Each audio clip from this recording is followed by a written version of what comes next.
నేతగా వ్యవహరిస్తున్నటువంటి కేటీఆర్ గారిని ఉద్దేశపూర్వకంగా కుట్రపూరితంగా ఏదో రకంగా బదనాం చేయాలి, బురద జల్లాలన్న ఉద్దేశంతో ఈ కేసులు ఏవో పెడుతున్నట్టుగా ప్రజలందరూ కూడా గుర్తించారు. ఆయన గద్దెకెక్కిన మొదట్లోనే అరచేతిలో వైకుంఠం చూపించి గోబెల్స్ ప్రచారంతో గద్దెకెక్కి ఇలా ఎక్కినప్పటి నుంచి కూడా ఆయన సొంత కుట్రపూరిత అంటే ఆయన ప్రజల కోసం ఏదైతే ప్రజా ప్రభుత్వం అని చెప్పి గద్దెకెక్కిండో అవన్నీ కూడా కాలరాస్తూ ఇలా బీఆర్ఎస్ పార్టీ నేతలను ఇబ్బంది పెట్టే దిశలో ఆయన వ్యవహరిస్తున్నారు. ఇలా మెయిన్ స్ట్రీమ్ మీడియా కూడా కోడైగూస్తుంది. రాష్ట్రంలో విధ్వంసం జరుగుతుంది, 10 ఏళ్ళు వెనుకకు పోయింది తెలంగాణ రాష్ట్రం అని మెయిన్ స్ట్రీమ్ మీడియా కూడా కూస్తుంది. ఇలా ప్రజలను మెయిన్గా మహిళలను మభ్యపెట్టినవు. ఇలా 90 లక్షల మంది మహిళలకు నువ్వు 2500 ఇస్తున్నట్టుగా నువ్వు సుప్రియ శ్రీనాథ్ అనే మహిళ కాంగ్రెస్ నేత ఇతర మెయిన్ స్ట్రీమ్ మీడియాలలో మాట్లాడుతుంది. ఇలా ఒక్క మహిళకు కూడా 2500 ఇచ్చిన దాఖలాలు లేవు. నువ్వు ఏ పథకం ప్రారంభించినా కూడా ఏ ఒక్క పౌరుని కూడా సక్రమంగా అందలేదు. అన్ని నువ్వు సగమే ఇచ్చుకుంటా ఫోటోలకు ఫోజులు ఇచ్చుడు తప్పిస్తే రేవంత్ రెడ్డి ప్రభుత్వం చేసేది ఏం లేదు. ఇలా కేటీఆర్ గారు మీ లోపాలను ఎత్తిపడుస్తున్నందుకు ఇలా మీరు ఏవైతే మోసపూరిత హామీలు ఇచ్చిర్రో అవన్నీ ప్రజలకు తెలియబరుస్తున్నందుకు కేవలం గొంతు నొక్కే ప్రయత్నమే. రాష్ట్రంలో ప్రజాస్వామ్యం లేదు, ప్రశ్నిస్తే కేసులు. ఇలా ఎవరైతే ముఖ్య నేతలు ఉన్నారో వాళ్ళని జైల్లో పెట్టడమే లక్ష్యంగా పెట్టుకున్నాడు రేవంత్ రెడ్డి గారు. ఇది నిజంగా ప్రజలు గమనించారు. రాష్ట్ర ప్రజలకు కూడా రాజకీయ విచక్షణ ఉంది, రాజకీయ పరిజ్ఞానం ఉంది. ప్రతి ఒక్కరు కూడా గమనిస్తున్నారు. ఈయన వచ్చిన సంవత్సరంలోనే సబ్బండ వర్గాలు నష్టపోయినాయి, సబ్బండ వర్గాలు బాధలో ఉన్నాయి. రైతులను వంచినవు, నిరుద్యోగులను వంచినవు, నిజంగా కూడా నేతన్నలను గీతలను నువ్వు సబ్బండ వర్గాలను కూడా హింసించినవు. ఎవరిని కూడా నువ్వు సంతోషపెట్టిన దాఖలాలు లేవు. కాబట్టి ఇలా రాష్ట్ర ప్రజలు బుద్ధి చెప్పడానికి సిద్ధంగా ఉన్నారు. ఇటువంటి కేసులకు ఎవరు భయపడేది లేదు. ఒక్క కేటీఆర్ని అరెస్ట్ చేస్తే లక్షల కేటీఆర్లు పుట్టుకొస్తారని ఈ సందర్భంగా విజ్ఞప్తి చేస్తున్నాం, తెలియజేస్తున్నాం. జై తెలంగాణ,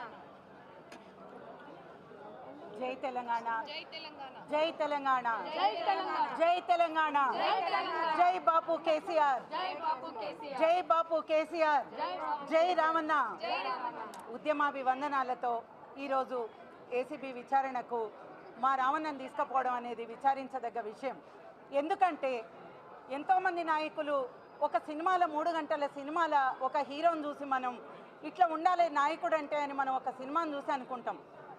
రియల్ హీరోగా ఇవాళ రామన్న సాంకేతిక రంగాన్ని ఉద్యమ కాలంలో 10 ఏళ్ళు అద్భుతమైన నాయకుడిగా ఉద్యమంలో పాల్గొన్నాడు.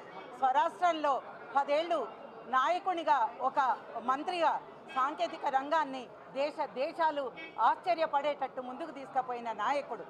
ఇవాళ ప్రతిపక్షంలో ఉండి కూడా ఎన్నో సమస్యల మీద పోరాడుతున్నాడు. ఈ పోరాటాన్ని వీళ్ళు తట్టుకోలేకపోతున్నారు. ఈ తట్టుకోలేకపోవడం వల్ల రామన్నని వాళ్ళ ఏదో విధంగా ఇబ్బంది పెట్టాలని తీసుకుపోతున్నారు. ఇవాళ రేవంత్ రెడ్డి గారు ముఖ్యమంత్రి గారు గమనించాల్సిన విషయం ఏంటంటే ప్రజలు ఒక మార్పుని కోరుకున్నారు. ఆ మార్పు ఏంటంటే ఏదో ఈ 10 ఏళ్ల కాలం నుంచి జరగని కొత్తదేదో అల్లావుద్దీన్ అద్భుత దీపం జరుగుతుంది అనుకున్నారు. అట్లాంటప్పుడు మీరు కేసీఆర్ గారి కంటే గొప్పగా చేసి కేసీఆర్ గారి పథకాల కంటే గొప్ప పథకాలు తెచ్చి మీరు నిరూపించుకోవాలి అద్భుతమైన పరిపాలనని. కానీ మీరు ఏది చేయకపోగా ఇంతకుముందు కేసీఆర్ గారు రైతు బంధు ఇచ్చిండు, అది కూడా లేదు. మహిళల విషయంలో మీ స్పందన లేదు. మీరు స్పందించాలనుకుంటే ఇవాళ గురుకులాలల్లో ఎంతోమంది విద్యార్థులు మరణిస్తున్నారు. వాళ్ళ గురించి ఆలోచించండి.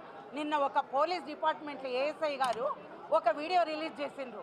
మాకు రిటైర్మెంట్ బెనిఫిట్స్ రాక ఆత్మహత్య చేసుకోవాల్సిన పరిస్థితి అని.